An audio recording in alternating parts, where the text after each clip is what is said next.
I titled this talk. Don't look elsewhere. Don't look elsewhere. What do I mean by that?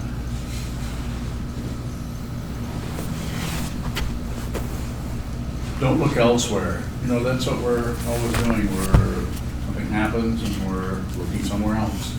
This shows up, and instead of looking at what's right in front of us, we tend to look at elsewhere. We look at what we think we see rather than what is actually there. To look at what is actually arising out here in the world or in your mind is very difficult to do in a very straight, direct way.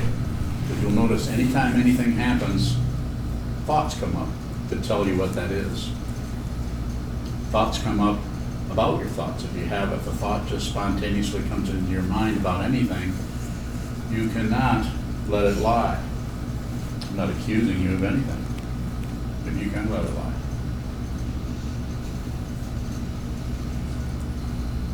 This particular line comes from Longchenpa, the 14th century Tibetan sage, meditation teacher, and master, who wrote 250 or so different teachings. So basically what he's saying is the whole world, most people are looking somewhere else. Something happens, and instead of being with that, we go into something else. We go into some other dynamic. We try to figure it out. We try to give an opinion about it. We basically, rather than just looking at what's there, we don't like it, or we like it, or we don't care about it. We distract ourselves from it. Those are the three poisons in Buddhism. There's passion, aggression, and ignorance. Passion, grasping, manipulating, interpreting, and then aggression, of course, is getting rid of it, wiping it out. And then the most difficult one to see is distraction, which is looking at something else, or something comes up we don't like, quite often. Rather than actually just be with whatever's happening to us, with the feeling. Instead, if we don't like it, then we might turn on the television, go to the computer, call our friend, go for a walk. Not wrong, we're not saying any of that's wrong. Everything is fine, you should do whatever you want to do, but quite often, if we do that too much, we tend to miss the very message that is coming up for us personally, the very message that the world is bringing to you personally and laying right at your feet for you to see who you are, what this world is about, what life is actually about. Not someone's interpretation, some culture saying, well, you need to do this, you need to get a job, you need to make a lot of money. You won't be happy unless you have these shoes or this clothing or have this car. Sometimes just look at an automobile, car advertisement and look at who they're talking to. They're actually creating a buyer by talking to you, especially the very expensive cars. Mercedes, BMW, Porsche, Audi. And again, it's not like it's wrong. I like cars. I own one, or we own one, couple. What's being pointed out is look at how that we're drawn by the culture that we're in, by the eight worldly dharmas. Most of the world is functioning on praise and blame, success and failure. And you could say, well, what's wrong with that? Success and failure. It's just that if you live by that, you will be dragged back and forth. You'll have successes and you'll have failures. You'll have successes and you'll have failures. Not wrong, just painful.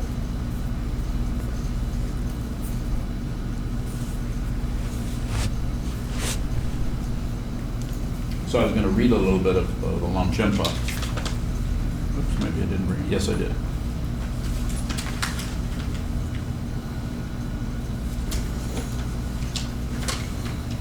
This is from his The Precious Treasury, the Basic Space of Phenomenon. He's saying the supreme teaching involves no concerted effort to accept or reject naturally occurring timeless awareness, the essence of awakened mind itself, is made fully evident in that one does not waver from the direct experience of it. In other words, it doesn't waver. So whatever is happening, if you waver, if you go away from it, if you readjust, if you add anything on, the one that I often use for people, because it's one we all recognize, especially if you're trying to get some kind of control of your feelings, your emotions.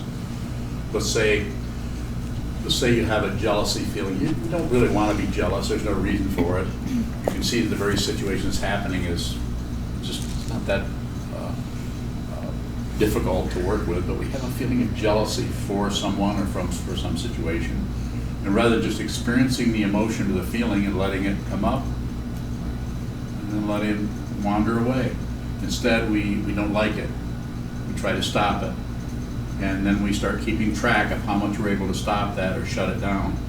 And then if it gets a hold of us, then we, instead of just letting it get a hold of us, in other words, no deviation from whatever is occurring, instead we say, there I go again. So we just don't give ourselves any breathing room at all. We're so hard on ourselves, and that very hardness on ourselves tends to get translated onto being hard on others, on our partner, on our mate, on our wife, our girlfriend, boyfriend, on our children, on our mom, on our dad, you name it, the world. So this is why it says in the sutra that we didn't chant this evening, but this morning it was chanted in the morning service. I think the hair's breadth deviation, was that being chanted? So a hair's breadth deviation will fail to accord with the proper attunement. So anything anytime whatever's arising, anytime you deviate from it by adding on to it what it is, subtracting from it, judging it, or ignore or distracting yourself into something else, we don't want to look at that anymore, will fail to accord with the proper attunement, which means we'll fail to accord with, the fancy word for this is reality. You're not separate from reality. Fundamentally, you're not separate. Fundamentally, there's nothing to accomplish. Nothing. But we need to see that. If you don't see that, then you'll continue to either meditate or not meditate. Train your mind or not train your mind. Try to control yourself or not control yourself. There's always something going on. Quite irritating, isn't it?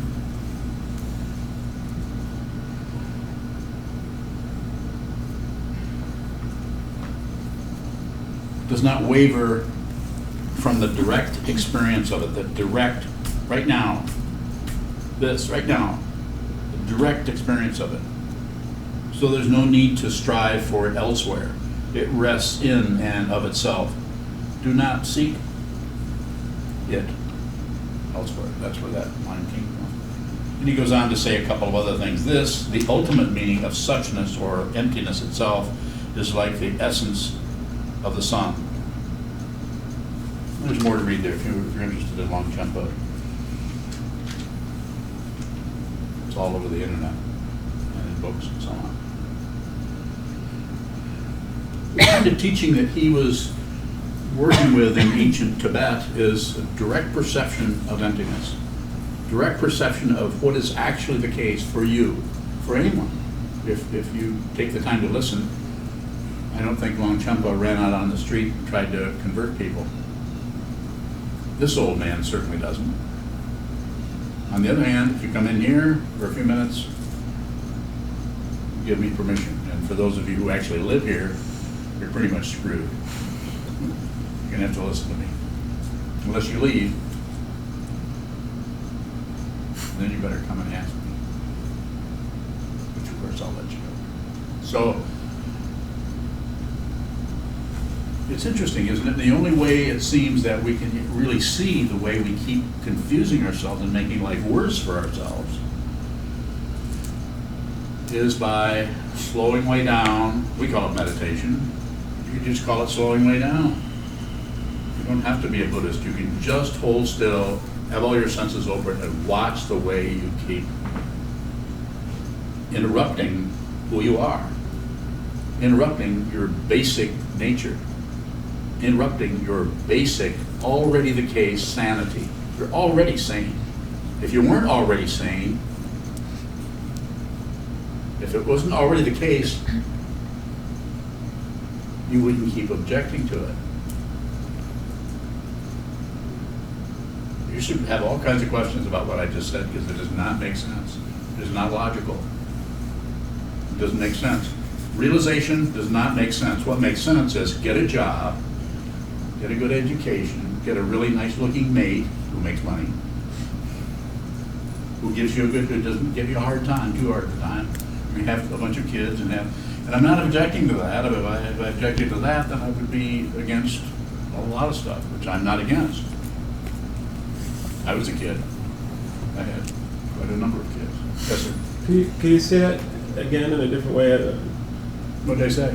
If sanity wasn't already the case, then you would not keep objecting to it. Is there another way that you could say that? I can say it this way. If sanity were not the case, you would object to it. Keep coming. You know why that doesn't work to do that? It's because I don't think and you do. I'm not thinking. If I were thinking, you guys would leave. This would be totally boring. I'm not saying it's not. Probably is.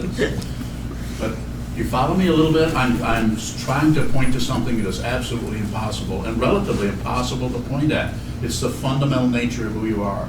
Who you are is not separate from anything, and it's not separate from those horrible thing that's happening in Syria. It's not separate from a child that's just being born 3 miles down the road at the hospital. Not separate, not separate.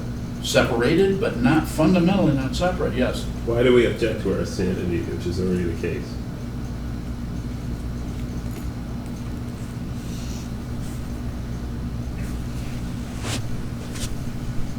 It's the spaciousness that bothers us. It's the completely, when we see that the completely open dimension that we see because we inherently have Buddha nature, but we get frightened and we close down on it because it's called ego. We want to protect ourselves and hide out somewhere and just have a nice, safe situation where nothing goes wrong. We want to spend the rest of our life on the beach at Newport Balboa. Ever been there? Nice place, California. Imagine it's kind of overcrowded these days. That's fine. Are you saying sanity is space? Yes. It's space with no observer in there.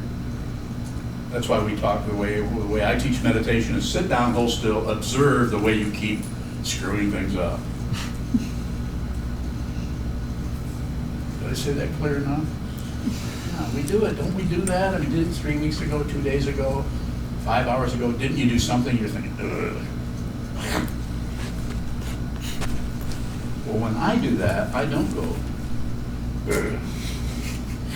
Is that what I did? Did I do the same thing again? Yeah. Almost. I don't do that. I really don't do it. It's not that I don't, things like that don't occur, but I don't do anything with it.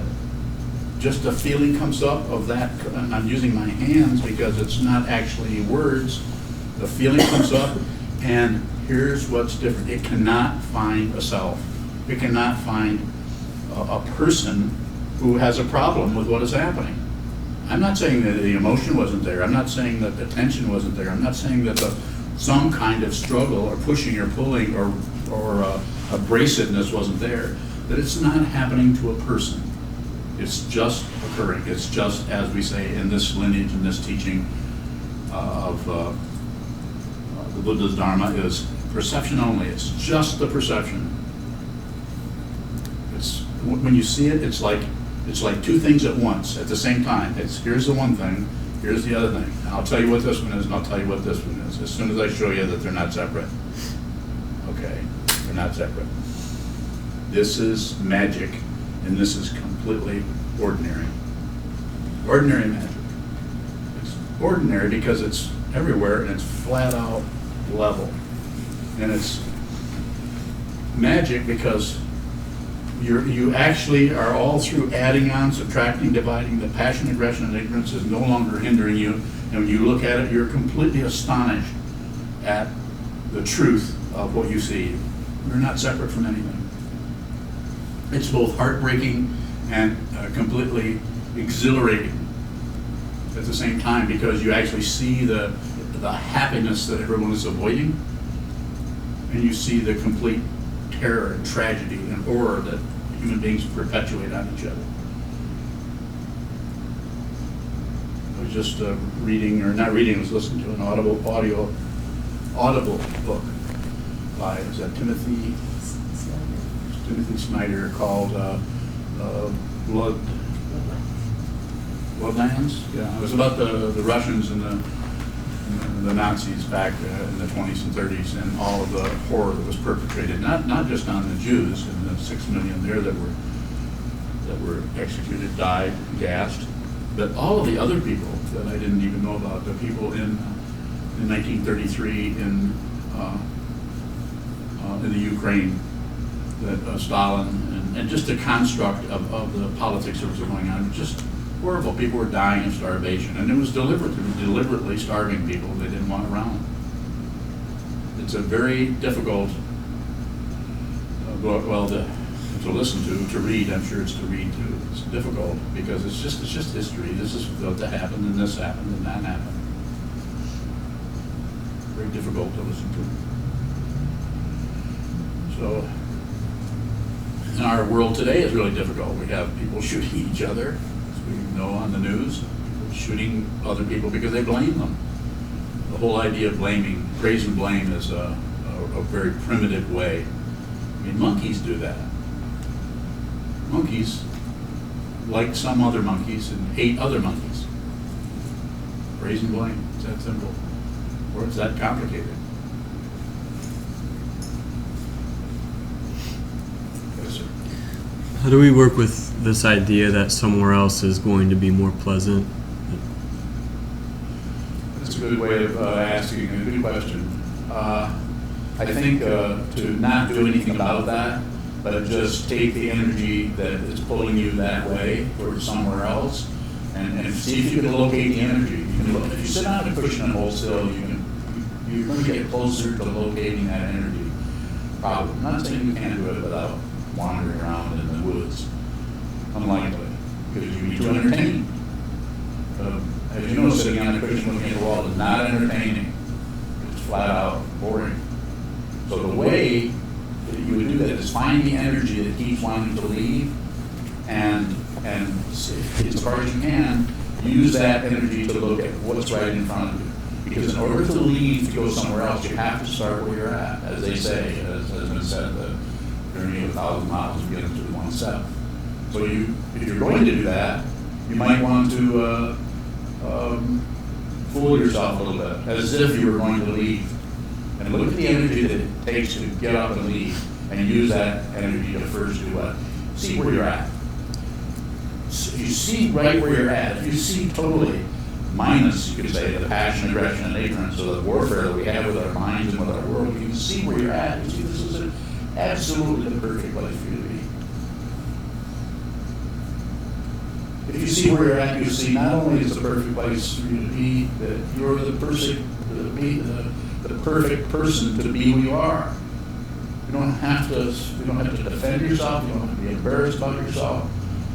You don't have to be somebody else. You can really be who you are. You can make friends with yourself all the way down in a really deep way. So you're no longer at war. Yes, sir.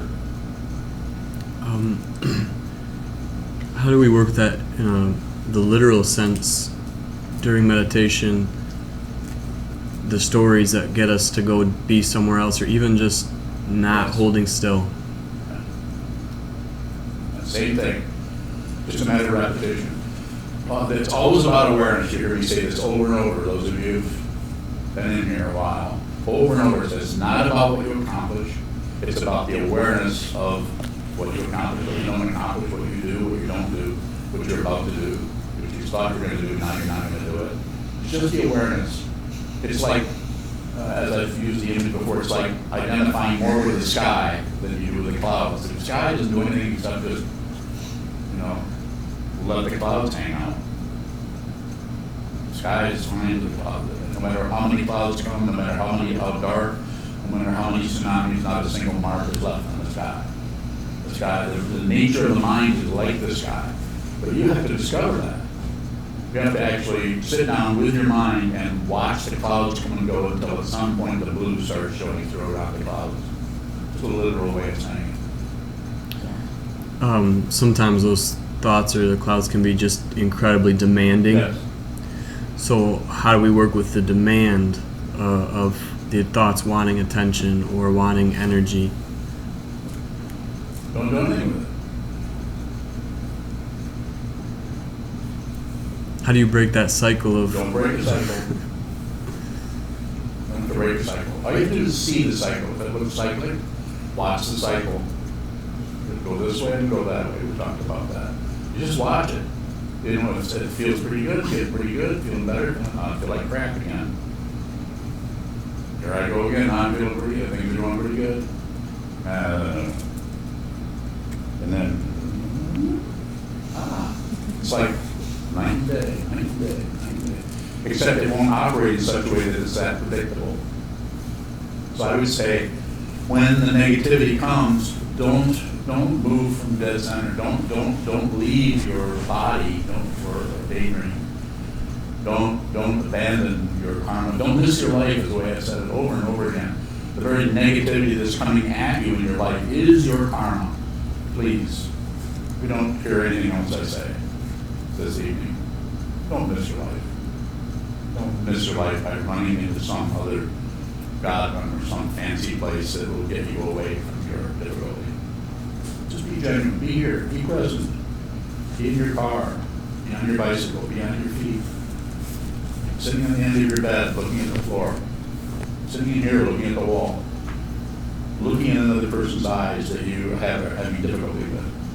Looking at a person's eyes and listening to someone that you love. Which may be someone you're having difficulty with. But be with that. Stay in your senses. Don't abandon gravity. It's not abandoning you. Okay. What is the difference between locating energy and looking away from what arises? If you see that you're looking away, it's the same thing. You might have to watch yourself abandon yourself over and over again until the awareness that is watching this leaving, ignoring, abandoning. You may have to do that for a while until the awareness gets far enough into it that you see it before it starts to arise. Most people can kind of see what they're doing, but it's usually after they're in the car and they've dropped into first gear and they've let the clutch out, if you have a clutch. And they're already on their way, and then they kind of see what they just did. Whereas the meditator, he or she possibly, no guarantee, might notice that feeling before they even get out of bed. They don't even go to the car. They might just see that, and they might just be with that. More?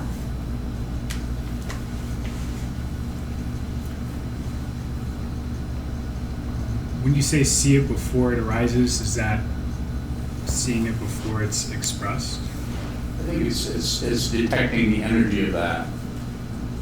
So before it becomes personalized. It's like something starting to lean.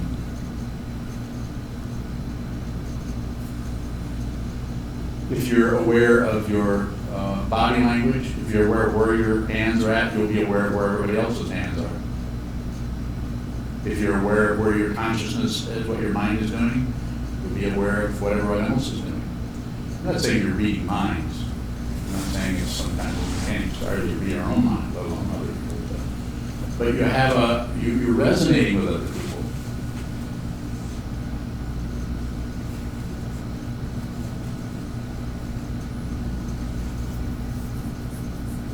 Anyone else?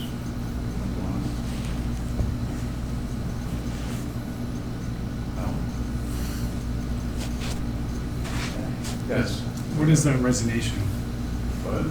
the resonating with other people? What is that?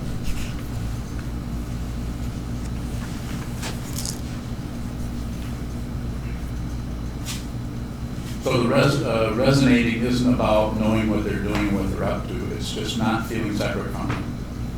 Even though they might be having a problem or an issue with something, it's not causing you difficulty. We all know that, especially if it's somebody you're really close to, if they get upset about something, you have trouble not getting upset, especially if they're upset with you. You know, you can't just allow them to have their emotions and their feelings. We always want to interfere. Well, what's wrong? Well, are you okay? Is things going to be all right? There's something I did. You see, I rolled my eyes at. Want to see it again? I don't know if I can do that again. How do you do it? Can anybody roll their eyes at? I didn't say cross. That's how I do it. Allow me to have my eyes crossed. Allow you? Did you say allow me? Did I used to mix up my eyes with that dude.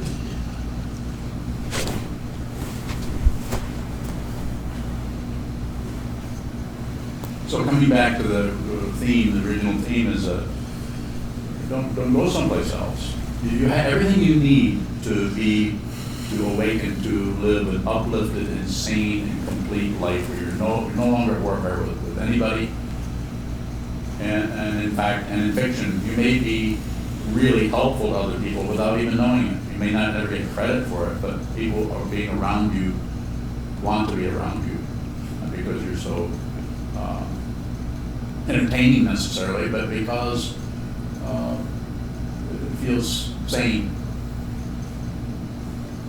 Yes, sir. If sanity is space, then what is space? Space is, the way I say it, space is the area or the aspect of our world where things occur.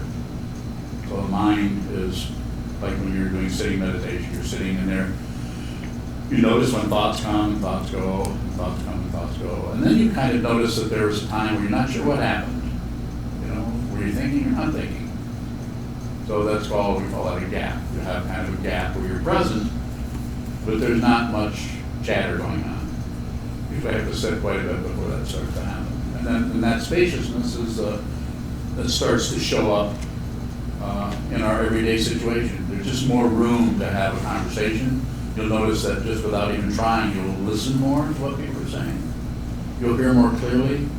Sometimes if you say have difficulty with your parents or with someone close to you, someone who practices meditation, especially if they do it for months or even longer, they'll notice, they won't just think of how they're different, but they'll notice that when they're around people they were maybe having difficulty with, that they're more clear on why they had the difficulty.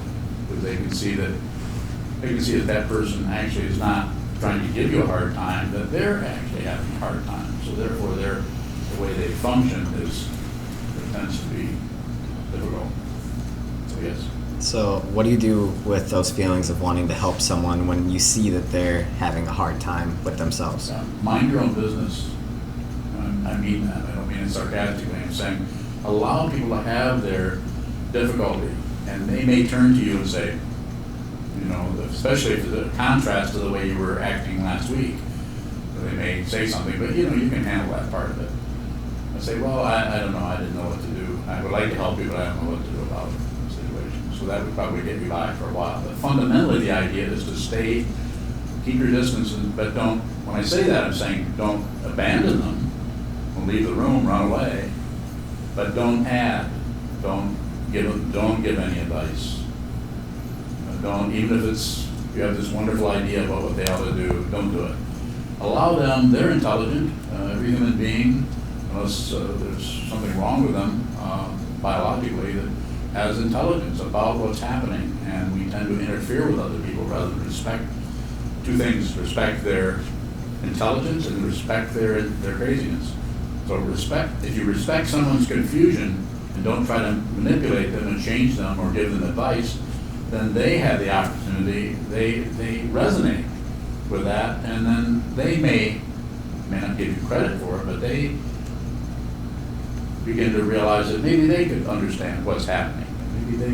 But if you interfere, quite often it'll bring up warfare, and then that person will start to argue with you about it because they've been so frustrated. You know, what do you know? You don't know what it's like to be me. You know, and then you might try to say, well, I'm just trying to be helpful. We've all heard this stuff before. And it's not that you're not, but it seems that if you can really make friends with yourself, of course our way is very specific, sit down on the cushion and see how much difficulty you give to yourself, and over time, back off, give yourself some space. Then you'll find that tends to start to show up with others. You'll actually allow people to be who they are. You allow them to have their issues, their problems without interfering. And also, when someone is difficult with you, you begin to see, as you've heard me say many times before, you begin to see the reason they're giving you a hard time is they're so unhappy. And you're a good target, you know, so people are, we see it everywhere. If you look, you can see where people are so unhappy because they've not really looked at their own issues, so they project the problem onto others, and then they try to solve the problem by lecturing the other person when it's actually their issue that they projected. Not all of this, but it sometimes has that flavor. Yes. Shane out in California. That's Shane. First of all, Where earlier. is Shane? Well, you made a reference to Newport Beach, Balboa. Is that where he's at? He says, I live there. You're kidding. You're kidding, Shane. Does he? Do you really? You live on the beach like a beach bum? Like a surfer? And then he has a question. Okay. So earlier in the talk, you talked about the message that is right in front of you. Yes. What life teaches you or something. He asks, is that message different for everyone? I think that initially it's different because it has to do with your particular karma. You know, some people don't have any problem with jealousy. They're just not jealous. They're always, you know, just a natural sense of, I mean, you could say sharing or seeing that nothing is threatened. They're not going to lose anything. And other people are just paranoid about that. Somebody's going to get something before them, or somebody's getting ahead of them, or somebody's winning. Or, you know, there's all kinds of versions of that. And so maybe your situation isn't that, but maybe your situation is a tendency to get depressed. You're going along just fine, everything's fine, and all of a sudden you wake up one morning, no reason at all, no explanation, you just feel like crap, you don't want to get out of bed, and you just lay there. You don't know what to do about it, and so what happens is we start to generate all kinds of ideas about why that's happening, and should I go get medicated, or, I mean, there's so many different varieties, and I'm just naming those two. And so when you begin to look at what is in front of you, your own personal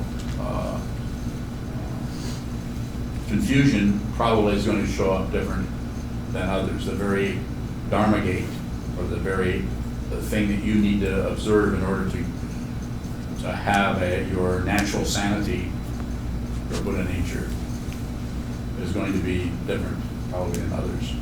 But the fundamental understanding that when that's dealt with slowly by not objecting, not agreeing, not looking away. Don't object, don't agree, don't look away, or distract yourself. Then at some point, or points, or maybe there is no point. Maybe it's like just getting totally, it's hard to tell when the sun comes up. It just starts getting light. You know, you don't hear a little thing, you know, it says sunrise was at 6:02. That's so much worse than you are. You know, it's just a meteorologist wanting to pretend they're a scientist. I apologize to the meteorologists. I'm sure there's 3 or 4 of them. But there's no time when it's morning. No, it's just morning. It's slow. Did I finish mine?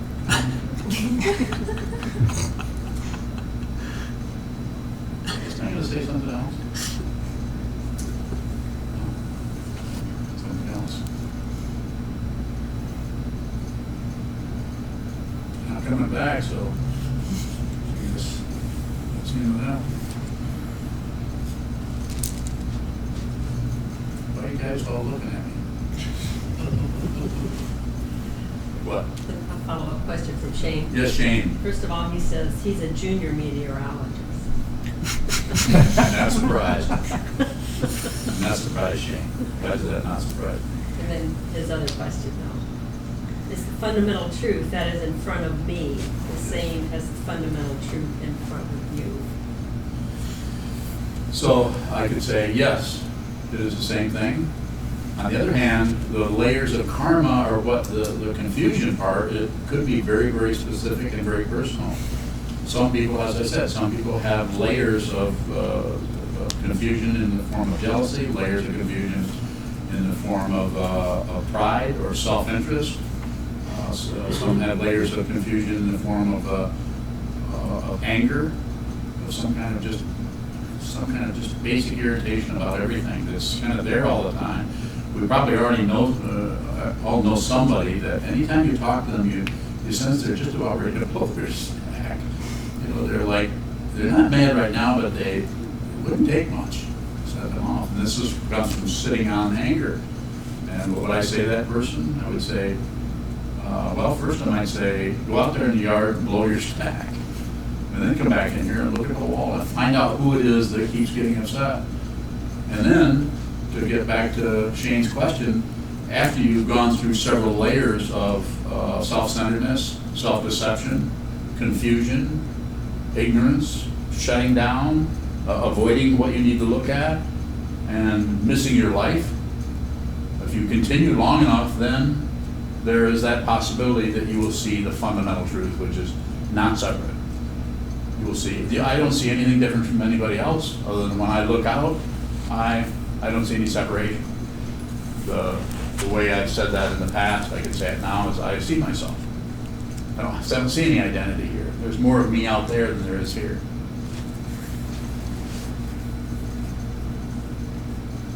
Come on, argue with me.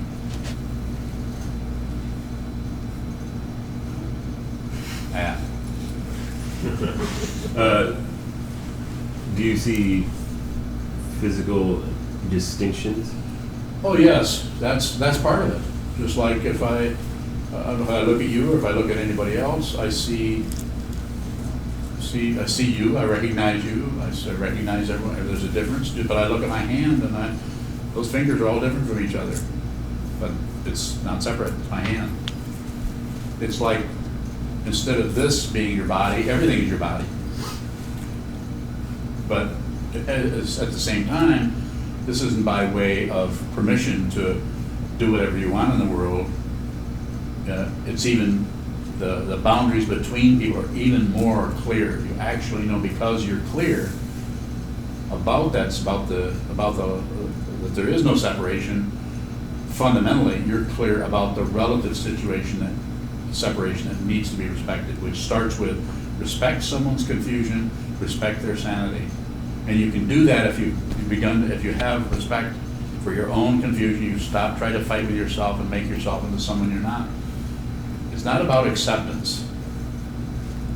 It's not about, I just need to accept myself. I never, rarely ever, maybe once in a while, but I usually don't say that someone has to accept anything. I say if you need to do something, it's probably it show up as you need to look at what's in front of you.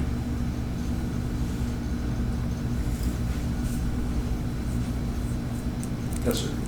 So is confusion the natural hierarchy?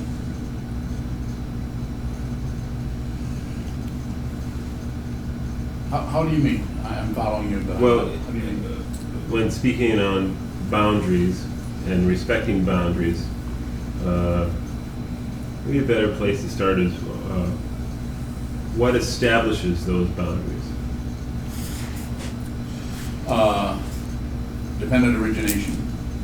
The first, as far as we don't know exactly what the Buddha said, but the truth that he saw is everything is dependently arisen. So there's no solid, separate being anywhere. It just looks like it. It looks like there's all the people are all separated from each other, but we're dependently arisen. The simplest way you've heard me say this before, is to see dependent origination, is to know that you could not be here. All the human beings are in this room. none of us could be here without a mother and a father to come together and create something else. And then you, with someone else, then you create your children. So it's dependently arisen. You didn't come up with this on your own. Okay, so how does how does karma work in terms of dependent origination? Well, the way it looks like it works is this comes together with that and produces that. That's how it looks. So this is And that's the linear, literal, and this is the thing that fools us. Then we think they're separate things. One thing hits another. And so therefore, we blame the one that's in motion. But we don't blame the one that's holding still. Which one caused it? You can't have one without the other. It's like a murderer and a victim. I'm not saying justifying murder. I mean, you can't have one without the other. It's called it's called non-duality, but it's the kind of the most, it's the kind that's the most difficult to work with because it's so obviously separate. The murder is nothing like a victim. The perpetrator and one who was wrong.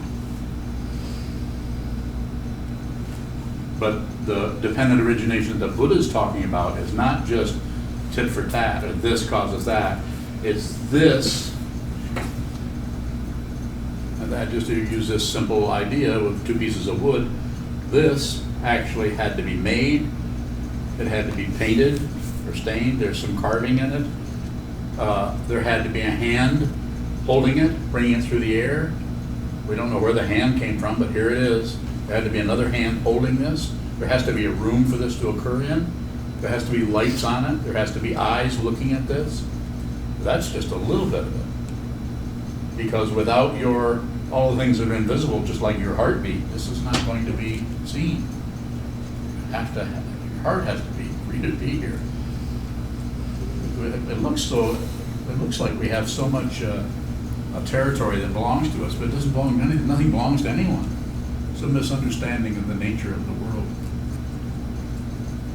You could say it another way. There isn't anything that doesn't belong to you. Someone who has realized everywhere they look, they see not only themselves, but they see all mine. This is my stuff. Not just this building, but every tree, the sky. It's yours. You're not separate from it. So the territoriality that you might once have had as an individual protecting his or her stuff, suddenly that just gets blown apart because there's no solid self anymore. But so it sounds like in both cases you're describing action. Dependent origination is or causality. Dependent origination as causality. Karma as causality. Yes. What's the difference Between which ones? karma and dependent origination? It's just a way of talking about it. Dependent origination means that anything that looks like one thing is dependent on everything else for its apparent independence. And the karma part of it is all of the things that are causing it. Karma means action. So anything, this is karma, but this is also karma, even though it's not in motion, because it's interrupting this motion. So how far back can we see karmically? Okay, thank you. There is no back. How far forward can we see karmically? There's no forward. So how That's then? the illusion. That's the illusion of separation. That's the illusion. Nothing actually occurs. So we're getting into an area that is very difficult for the intellect to actually reach and grasp as some kind of exterior knowledge. The only thing that can see this is wisdom mind. And the wisdom mind, everyone has this. It's everyone's birthright to be wise and to be clear and to be sane and to understand fundamentally with no conflict whatsoever. But the path leading to that understanding of path, no path, might take a while. Go ahead. So what then is scope of awareness at this very moment, all the things that are in my purview, why are these things so distinctly illuminated and the things that are in the supposed past or potential future not? How does it look to you? I don't know. Are you blaming me? Are you evading the question? Oh. That's Can- pretty good. That's pretty good. Can I rephrase it? Yeah, rephrase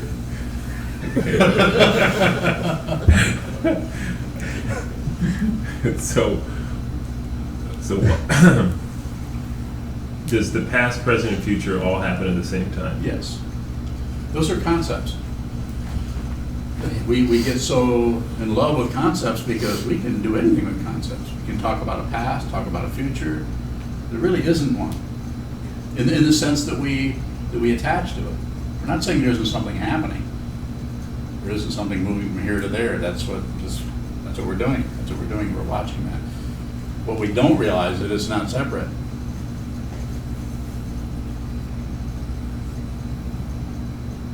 So what are memories? Illusions.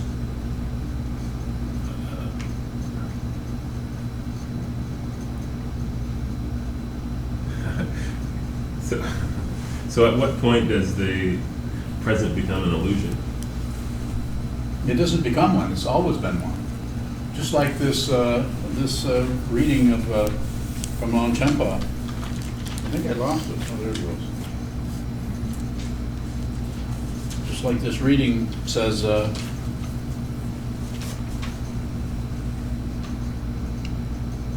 it rests in and of itself, so do not seek it elsewhere. So that means not only time and space, but don't seek it in the past or the future. That it rests in and of itself. So one would have to see that fundamentally in order to not look elsewhere, or look back there, or look up there, look in the past, look in the future.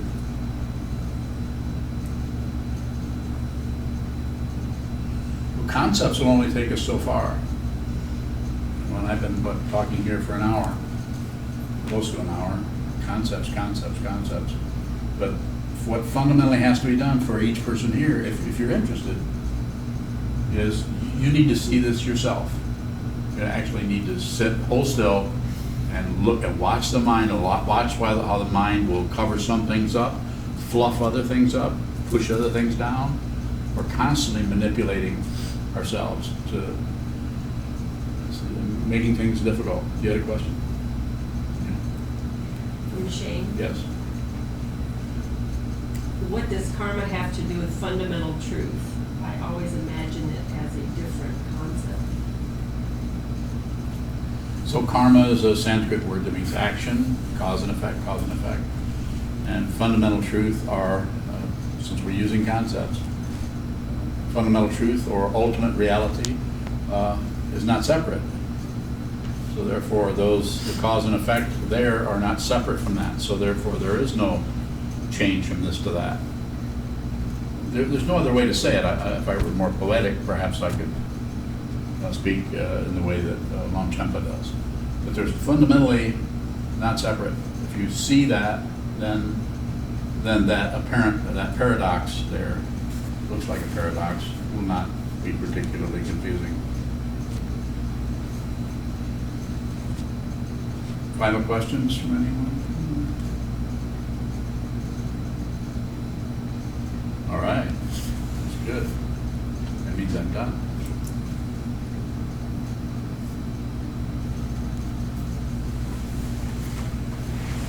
Thank you so much. Sonia, you can do what you want to do. We'll stand and dedicate the merit in the back of your red check books.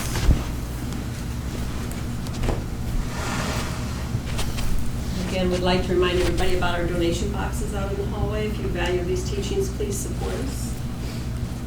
You may even want to consider giving a subscription every month. We have some people who donate $15 a month. Every bit helps. Thank you.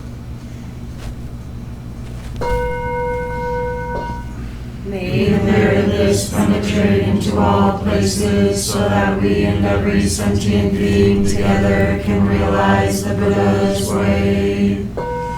Jio San Shi Shi Hu Ji Son Bu Sa Mo Ko Sa Mo Ko Ja Ho Ro Mi. The 10 directions, the 3 worlds, all Buddhas, all venerable ones, Bodhisattvas, Mahasattvas, the great Prajna Paramita.